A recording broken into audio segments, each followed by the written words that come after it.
guys, ito lang ha, pero pa lang ako kasi syempre, diba?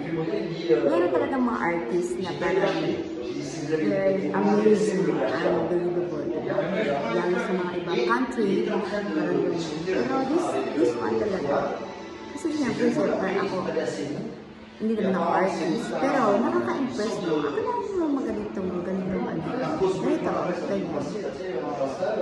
Ganyan style. Tapos ito, ganyan.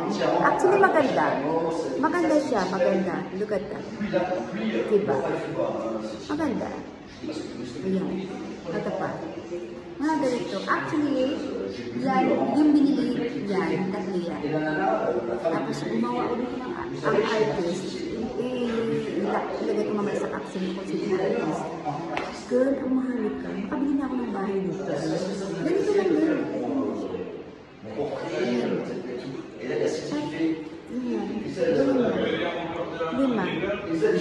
Limang painting doon. Mahigit 2 million pesos. Ayaw mo yan? Marunong ko sila ng Mark Twain. Ganito. Pero you know what? It's amazing. Ganito talagang mga ganun, no? That's very, very can't imagine the price. You know? Pero people love to buy this kind of thing because artists sila siguro din. Amazing, no? Pero amazing, ha? Na-amaze ako sa presyo. I really amazed with the price. For the 5 for this, more than 2 million pesos. 1.5M, may car na ako, may bahay na ako. So, wala lang. Natatawa na. Saan yung pera? At saka ito, ang hindi ka tao ito sa sa Facebook. Ito, huwag na talawin kung magkano yung presyo. Nakakaloka.